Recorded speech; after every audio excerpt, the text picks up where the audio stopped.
இன்றைய ஆத்ம சங்கமத்தின் அடுத்த நிகழ்வாக முக்தி என்ற தலைப்பிலே உரையாற்ற ஸ்கை புரொஃபசர் லக்ஷ்மிபதி ஐயா அவர்கள் நம்மோடு இணைப்பில் இணைந்துள்ளார்.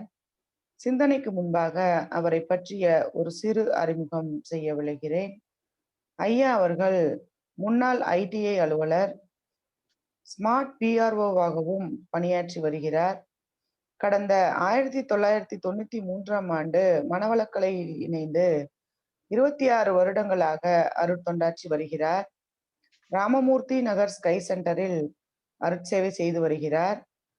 சிவாஜி நகர் ஸ்கை ட்ரஸ்டை சார்ந்த ஸ்கை புரொஃபசர் வி லக்ஷ்மிபதி ஐயா அவர்களை முக்தி என்ற தலைப்பிலே உரையாற்ற இணைப்பில் இணைந்துள்ள உங்கள் அனைவரின் சார்பாகவும், உலக சமுதாய சேவா சங்கம் கர்நாடக மண்டலத்தின் சார்பாகவும் வரவேற்று வாழ்த்தி இத்தலத்தை அவர் வசம் அளிக்கிறோம்.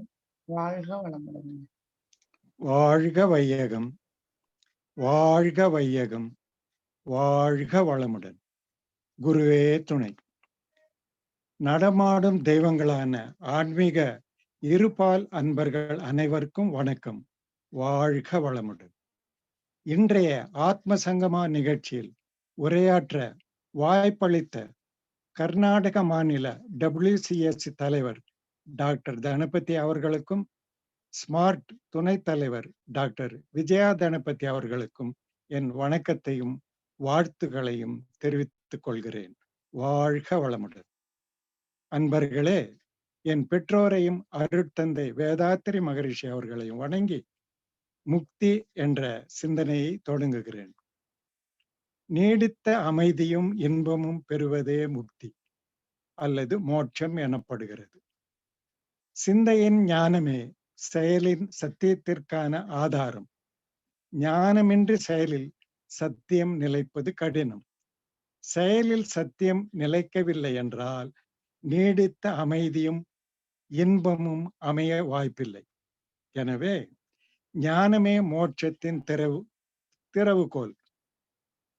எவ்வாறு ஒளி இருளை உடனே நீக்குகிறதோ அவ்விதமே ஞானம் ஒன்று தான்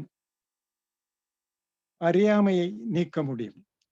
அறியாமை அகல அகல அமைதி நம்மில் நீடிக்கிறது. எவ்வாறு சமையலுக்கு நெருப்பு முக்கியமோ அதுபோல முக்திக்கு ஞானம் முக்கியம்.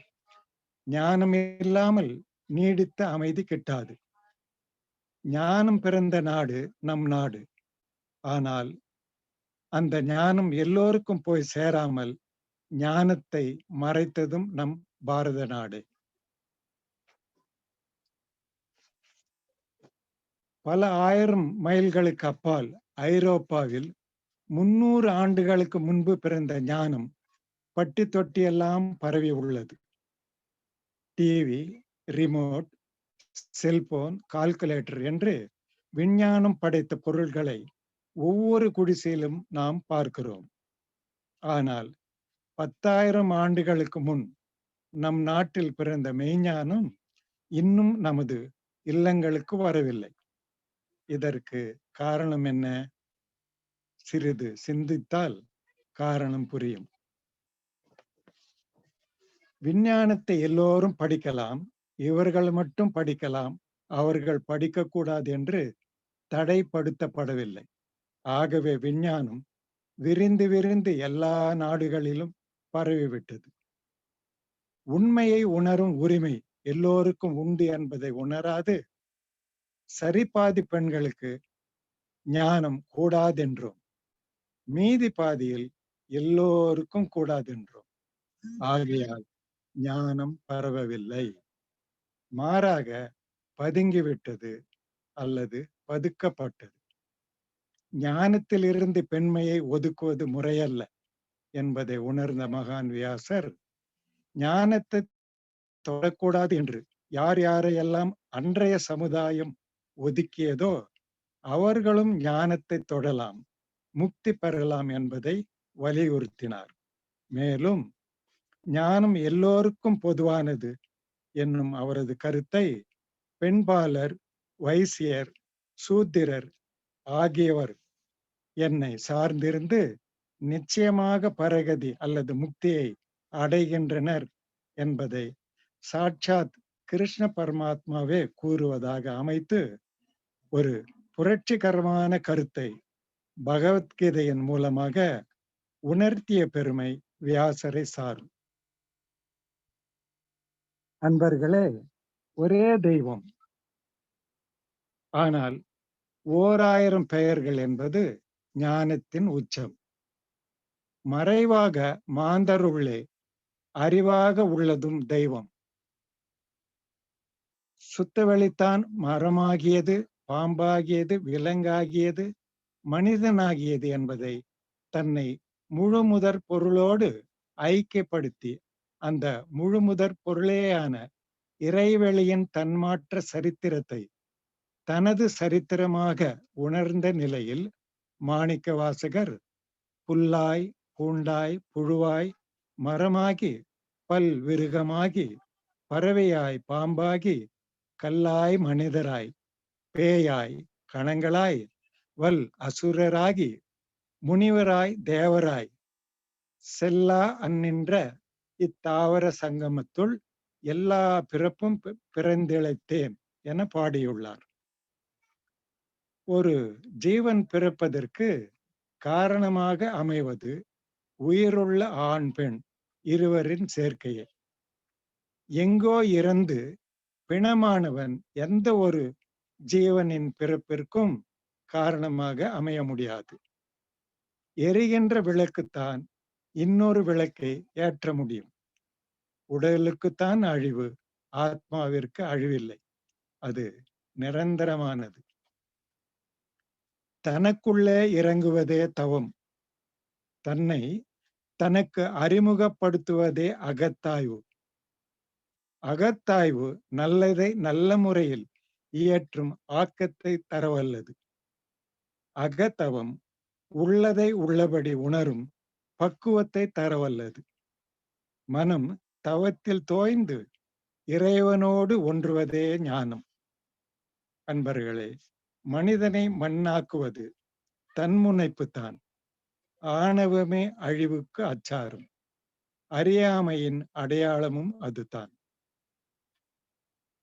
தான் தனது என்பது ஆணவத்தின் இரு கிளைகள். ஆணவம் நம்மில் பெருகிட பல காரணங்கள் உண்டு.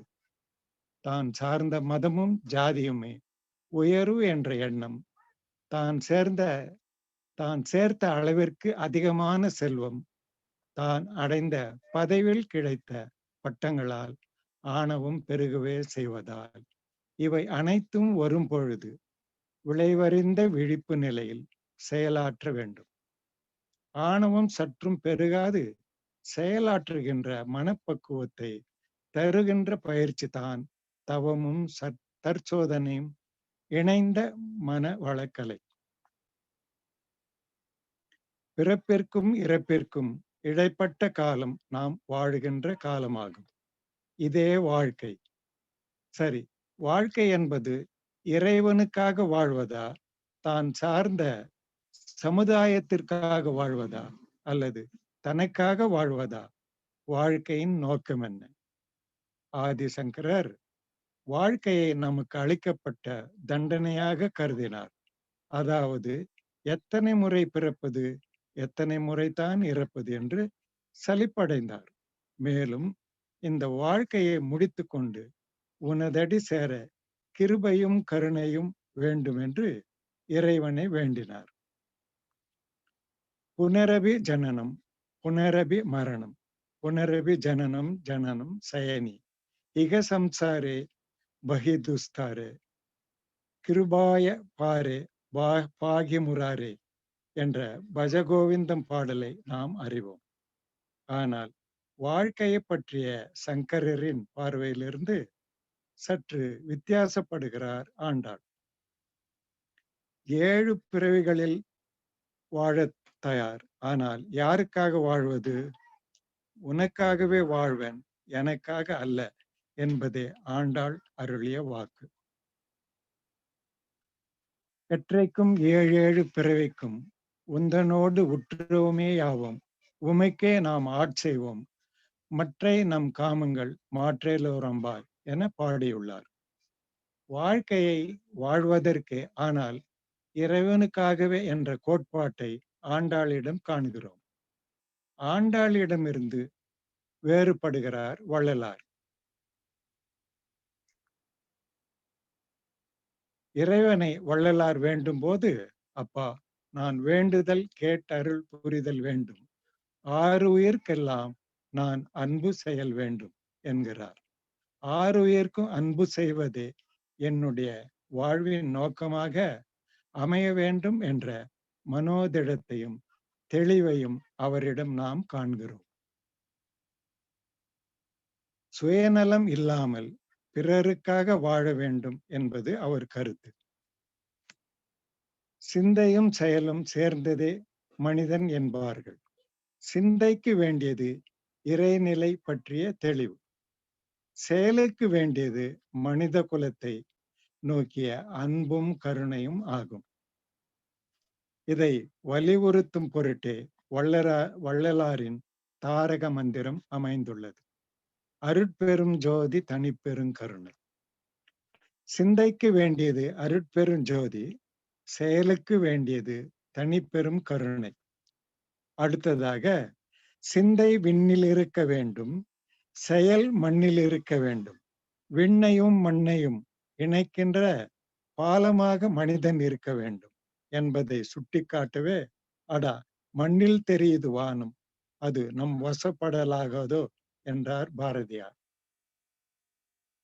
அன்பர்களே, எத்தகைய உயிர்கட்கும் இன்ப நிலை காத்து இறை உணர்வில் இணைந்து அறமாற்றி வாழும் பேறு என்னும் மகரிஷி அவர்களின் பாடல் வரிகள் நமக்கு உணர்த்துவது, சிந்தைக்கு வேண்டியது இறை உணர்வு, செயலுக்கு வேண்டியது எத்தகைய உயிர்கட்கும் நாம் தரும் பாதுகாப்பும் பராமரிப்பும் இணைந்த அறநெறி. பாதுகாப்பு என்பது அன்பு, பராமரிப்பு என்பது கருணை.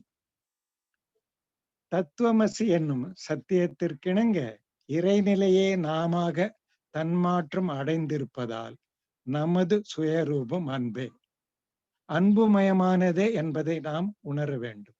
மேலும் அன்பர்களே, ஒவ்வொரு மனிதனின் அடித்தளத்தில் இருப்பதும் அன்பும் கருணையும் தான். அது செயல்படாமல் தடுப்பவை அவனிடம் உள்ள ஒவ்வாத குணங்கள். ஒரு சிற்பி 6 மாதங்கள் இரவும் பகலுமாக உழைத்து ஒரு அழகிய சிலையை வடித்தான். அந்த அழகிய சிலையை செதுக்கிய சிற்பியை அவன் நண்பன் பாராட்டினான். அந்த பாராட்டை ஏற்றுக்கொள்ளாத சிற்பி, நண்பா, இந்த சிலையை நான் செதுக்கவில்லை, ஏற்கனவே இச்சிலை கல்லுக்குள் இருந்தது. இந்த 6 மாத காலமாக நான் செய்ததெல்லாம் வேண்டாத பகுதிகளை நீக்கினேன், உள்ளிருந்த சிலை வெளிப்பட்டது என அடக்கமாக கூறினான். அதை போலவே நம்மிடம் உள்ள வேண்டாத பகுதிகளை ஒதுக்கும் போது நம்மில் உள்ள அழகிய அன்புமயமான சிலை மேலோங்கிவிடும். இறைநிலையே அனைத்துமாக இருந்தாலும் அது நேராக மனிதனாகவில்லை அல்லவா? அது புல்லாகி, புழுவாய், மரமாகி, பல விலங்கினங்களாகி, பறவையாய், பாம்பாய், மனிதராய் என பல தலைமுறைகளாக தன்மாற்றம் அடைந்து நாமாகி இருப்பதால், தன்மாற்ற பாதையால் ஒவ்வொரு நிலையிலும் அந்தந்த நிலைக்கேற்ப உருவான குணங்கள் அனைத்தும் நம்மிடத்திலும் இருக்கின்றன. அதன் காரணமாக விலங்கினங்களில் உள்ள கோபம் நமக்கும் வந்திருக்கிறது. கோபம் ஒரு புலியிடம் இருப்பது அதன் இயல்பு. ஆனால் நம்மிடம் கோபம் இருக்கும்போது அது களங்கும். அன்பர்களே, நாம் நம் பெற்றோர்களுக்கு அன்புள்ள மகனாக அல்லது மகளாக, இல்லறத்தில் அன்புள்ள கணவனாக அல்லது மனைவியாக, பெற்ற பிள்ளைகளுக்கு பொறுப்புள்ள நல்ல தந்தையாக அல்லது தாயாக, உற்றார் உறவினர்களுக்கு நல்ல சுற்றமாக, ஊரார்க்கு உதவி செய்பவர்களாக நாம் வாழ்ந்தால் அதுவே முக்தி. இந்த முக்தியை அடைந்த அளவே நமது வாழ்வில் வெற்றி அமைகிறது. இறந்து அடைகின்ற நிலையல்ல முக்தி. இறப்பிற்கும் பெருமை சேர்க்குமாறு வாழ்கின்ற வாழ்க்கையே முக்தி. அவன் நீ ஒன்றாய் அறிந்த இடம் அறிவின் முழுமை அது முக்தி என்பது மகரிஷி அவர்களின் அருள்மொழி. அன்பின் மூலமாக செய்யப்படும் ஒவ்வொரு செயலும் ஆனந்தத்தை கொண்டு வரும். அமைதியையும் ஆசிகளையும் விளைவாக கொண்டு வராத அன்பு செயல்கள் எதுவும் இல்லை. உண்மை இருப்பு, உண்மை அறிவு, உண்மை அன்பு, இந்த மூன்றும் ஒன்றோடு ஒன்று நிரந்தரமாக இணைந்தவை. இந்த மூன்றும் ஒன்றிலேயே உள்ளன. எங்கே இதில் ஒன்று உள்ளதோ அங்கே மற்றவை இருந்தே தீரும். சத், சித், ஆனந்தம் என்பது மெய்ப்பொருளின் மூன்று நிலைகள். அந்த ஒரு பொருளே நடைமுறைக்கு நிலைக்கு வரும்போது இருப்பு அல்லது சத்து என்பதை நாம் உலகமாக காண்கிறோம். அறிவு அல்லது சித் என்பது உலக பொருட்களை பற்றிய அறிவாக மாறுகிறது. ஆனந்தம் என்பது மனித இதயம் அறிந்த உண்மை அன்பு. அது அனைத்திற்கும் அடித்தளமாக அமைகிறது. எனவே உண்மை அன்பு என்பது காட்டுபவரிடமோ காட்டப்பட்டவரிடமோ வேதனையை உண்டாக்கும் வண்ணம் ஒருபோதும் செயல்படாது. நண்பர்களே, வேண்டாத குணங்களை வடிகட்டி முறையான குணங்களை வளர்த்து உள்ளிருக்கும் அன்பை வெளிப்படுத்துவதே மனிதனது ஆறாவது அறிவின் உயர்நிலை. அறிவின் உயர்ந்த நிலையில்தான் மனிதன் மகானாகிறான். ஆணவம் தன்னை நியாயப்படுத்தி பிறரை மாற்றவே நினைக்கும். அன்பு தன்னை மாற்றிக்கொள்ளவே துடிக்கும். சகிப்புத்தன்மை, விட்டு கொடுத்தல், தியாகம் ஆகிய இவற்றில்தான் வாழ்க்கையில் உண்மையான மகிழ்ச்சியை பெற முடியும். இம்மூன்றும் அன்பின் வெளிப்பாடுகளே. சுவாமி விவேகானந்தர் சொற்பொழிவில் ஒரு சிறு பகுதியை சற்று பார்ப்போம். ஒவ்வொரு செயலின் பயனிலும் நன்மையும் தீமையும் கலந்தே இருக்கின்றன. தீமையே சிறிதும் கலவாத நற்செயல் எதுவும் இல்லை. தீயை சுற்றிலும் புகை இருப்பது போல் செயலை சுற்றி தீமையும் இருந்தே தீரும். எனவே மிக அதிகமான நன்மையையும் மிக குறைவான தீமையையும் விளைவிக்கும் செயல்களில் நாம் ஈடுபட வேண்டும். மகாபாரத போரில் அர்ஜுனன் பீஷ்மரையும் துரோணரையும் கொன்றான். இதை செய்யாவிட்டால் துரியோதனனை வென்றிருக்க முடியாது. நல்ல சக்தி தாழ்ந்து தீய சக்தி ஓங்கி இருக்கும். இதனால் நாடு முழுவதற்குமே பேராபத்து ஏற்பட்டிருக்கும். அதுபோலவே கொடுங்கோல் ஆட்சி செய்யும் கொடுங்கோலர்கள் ஆகிய கம்சன், ஜராசந்தன் முதலியவர்களை கிருஷ்ண பரமாத்மா கொன்றார். ஆனால் அவற்றுள் ஒன்று கூட அவருக்காக செய்யப்படவில்லை. ஒவ்வொரு செயலும் பிறர் நன்மைக்காகவே செய்யப்பட்டது. எனவே எந்த நற்செயலிலும் சிறிது தீமை கலந்தே இருப்பதை காண்கிறோம். இவ்வாறு கீழான நான் உணர்வின்றி வேலை செய்பவர்களை பாவம் பற்றுவதில்லை. ஏனென்றால் அவர்கள் உலக நன்மைக்காக உழைக்கின்றனர். பலன் கருதாத பணியால், பற்றற்ற பணியால் பேரானந்தமும் முக்தியும் கிடைக்கிறது என்கிறார் விவேகானந்தர். நெல்லுக்கு இறைத்த நீர் வாய்க்கால் வழியோடி புல்லுக்கும் ஆங்கே பொசியுமாம். தொல்லுலகில் நல்லார் ஒருவர் உளரேல் அவர் பொருட்டு எல்லோருக்கும் பெய்யும் மழை என்கின்ற நாலடியார் வழியாக நாம் அறிவது என்னவென்றால், மழையானது உயர்ந்த கல்விமான்கள், உயர்ந்த பதவிகளில் உள்ளவர்கள் மற்றும் பெரும் செல்வந்தர்கள் இவர்களுக்காக பெய்வதில்லை. ஆனால் நல்லவன் ஒருவன் நாட்டில் இருந்தால் அவனுக்காக மழை பெய்கிறது. மற்ற அனைவரும் மழையின் பயனை பெறுகின்றனர் என்பது கருத்து. நல்லவர்கள் தங்களுடைய பகைவர்க்கும் நன்மையே செய்வார்கள். உயர்கல்வி, உயர்ந்த பதவி, மிகுந்த செல்வம் அனைத்தும் பெற்றிருந்தாலும் ஒருவன் நல்லவனாக இருந்தால் மட்டுமே அவை மற்றவர்களுக்கு பயன்படும்.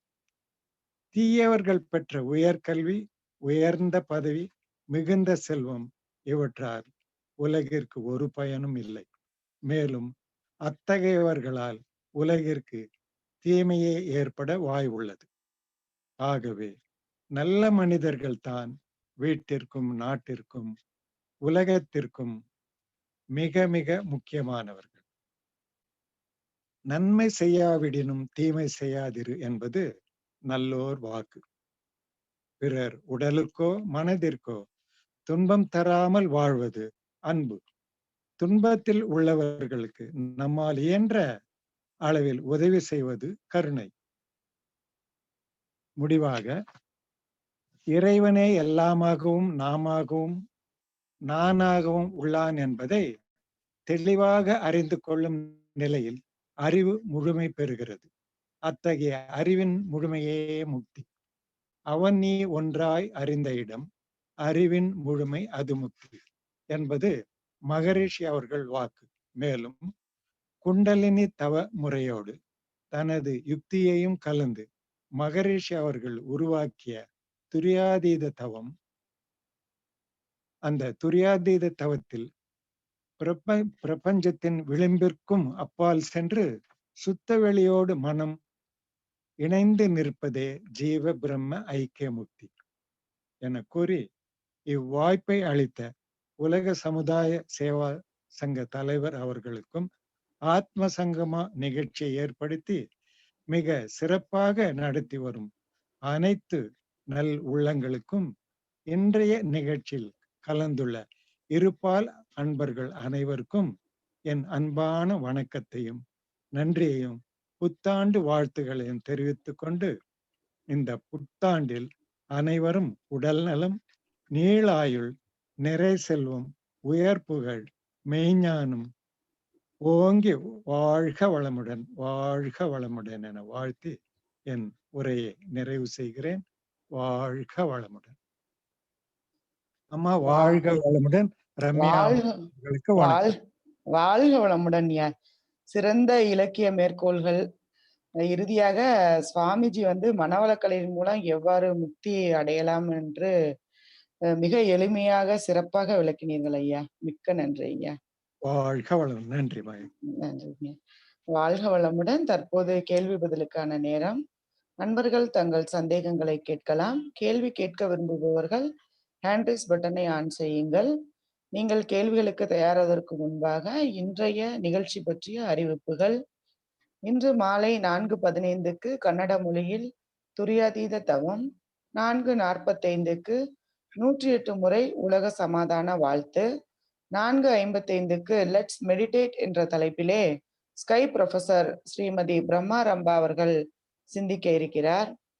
நாளை மதியம் 2 மணிக்கு தமிழில் ஸ்கை ப்ரொஃபசர் ராஜேஸ்வரி சுகுமார் அவர்கள் ஐவகை கடமைகள் என்ற தலைப்பிலே உரையாற்ற இருக்கிறார். மேலும் நாளை மாலை 4:55 கன்னட மொழியிலே ஸ்கை அசிஸ்டன்ட் ப்ரொஃபசர் சந்திரகலா அசோக் அவர்கள் meditation for the best life என்ற தலைப்பிலே சிந்திக்க இருக்கிறார். தற்போது கேள்வி பதிலுக்கு வரலாம். புலவர் நடராஜன் ஐயா, நீங்க அட்மிட் பண்ணிட்டு நீங்க பேசலாங்க. வாழ்க வளமுடன். வளமுடன் சார். வாழ்க வளமுடன் சார். முக்திக்கு சிறப்பான நல்ல விளக்கம் எல்லாம் கொடுத்தீங்க. நெஞ்சுக்கு ரொம்ப நிம்மதியா இருக்குது. கேட்க வேண்டிய நேரம் இது. ரொம்ப மகிழ்ச்சி, ரொம்ப ஆனந்தமா இருக்கு. நல்ல கருத்துங்க. வாழ்க வளமுடன். நன்றி ஐயா. எல்லாம் உங்களுடைய ஆசீர்வாதம். வாழ்க வளமுடன். சந்திரிகா ராஜா அவர்கள் அன்மியூட் பண்ணிட்டு பேசலாங்க. வாழ்க வளமுடன்மா. கேக்குறதா? கேக்குதுங்கம்மா. பேசலாம். பேசலாம். வாழ்க வளமுடன் சார். வாழ்க வளமுடன் சார். ரொம்ப அருமையா பேசினேன். வாழ்க வளமுடன் அம்மா. ஞானம் ஏன் பரவவில்லை என்றத தெளிவாய் சொன்னேன். எல்லாரும் முக்தி அடையலாம் என்றதும் அருமையா சொன்னேள். பின்ன மாணிக்க வாசகர் பாடலில எவல்யூஷன் தியரியே சொல்லிட்டேள். பின்ன மண்ணுக்கும் விண்ணுக்கும் இருக்கிற பாலம் மனிதன். அருமையா இருந்தது சார். அது மிக்க இன்னைக்குதான் நன்றி நான் அம்மா. கேட்டது. ம். இன்னைக்குதான் கேட்டேன் சார். அப்புறம் ஆ, பிறப்புக்கும் சொல்லுங்க. இறப்புக்கும் வாழ்ந்த வாழ்க்கையே முக்தி. ரொம்ப சிறப்பா இருந்தது சார். மிக்க நன்றி, மிக்க பிறப்புக்கும் நன்றி. பிறப்புக்கும் இறப்புக்கும் இருக்கிற வாழ்க்கையே முக்தி. ம். ரொம்ப சிறப்பா இருக்கு. நாங்க முக்தியை தேடிட்டு போக தேவையே இல்லை. நாங்க எப்படி வாழும் காலத்திலே வாழ்றோமோ, அடையணும். ம். நாங்க வாழ்ற வாழ்க்கையிலே இருக்கு எல்லாமே. ஆமாங்க. ஒட்டிலே எல்லா ஞானிகள் கொடுத்த விளக்கம், முக்தியை பத்தி ம். கொடுத்த விளக்கம் எல்லாத்தையும் சிறப்பா விளக்கினர். வாழ்க வளமுடன், வாழ்க வளமுடன். நன்றி, மிக்க நன்றி. வாழ்க வளமுடன். வாழ்க. வாழ்க வளமுடன். ஐயா, நிகழ்ச்சிகளை நிறைவு செய்யலாங்க. நிறைவு செய்யலாமாம்மா. உங்களுக்கு மிக்க நன்றி. வாழ்க வளமுடன் ரம்யா மேடம். நன்றி ஐயா, நன்றி. வாழ்க வளமுடன். நிகழ்ச்சிகளை நிறைவு செய்வதற்கு முன்பாக முக்தி என்ற தலைப்பிலே இன்று உரையாற்றிய ஸ்கை ப்ரொஃபசர் லட்சுமிபதி ஐயா அவர்களை மன்ற முறைப்படி வாழ்த்த கடமைப்பட்டுள்ளோம். நாம் அனைவரும் துரிய நிலைக்கு வந்துவிடலாம். இன்றைய தவம் மற்றும் சிறப்புரையாற்றிய ஸ்கை ப்ரொஃபசர் லட்சுமிபதி அவர்கள் வாழ்க வளமுடன். அவர்தம் உடல் நலம் வாழ்க வளமுடன்.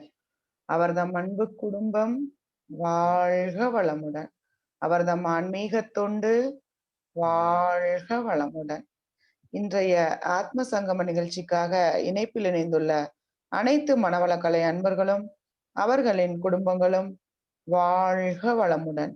கர்நாடக மாநிலத்தில் உள்ள அனைத்து தவ மையங்கள், அவற்றின் பொறுப்பாளர்கள், அவர்களின் குடும்பங்கள் வாழ்க வளமுடன்.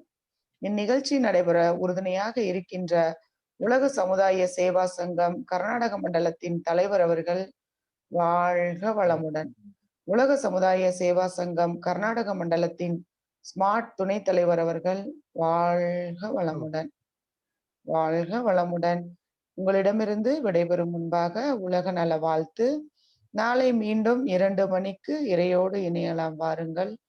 வாழ்க வையகம், வாழ்க வையகம், வாழ்க வளமுடன்.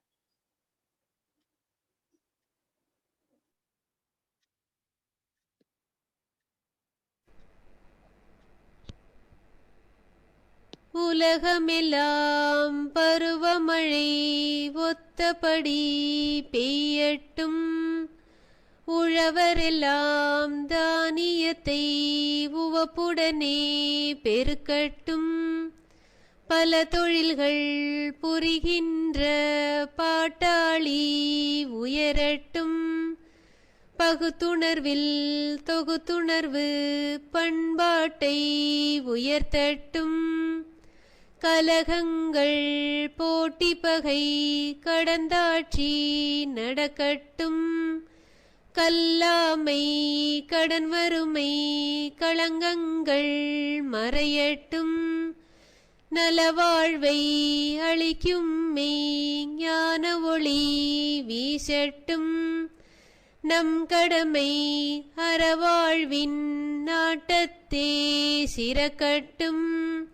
நம் கடமை அறவாழ்வின் நாட்டத்தே சிறக்கட்டும். நம் கடமை அறவாழ்வின் நாட்டத்தே சிறக்கட்டும். வாழ்க வையகம், வாழ்க வையகம், வாழ்க வளமுடன்.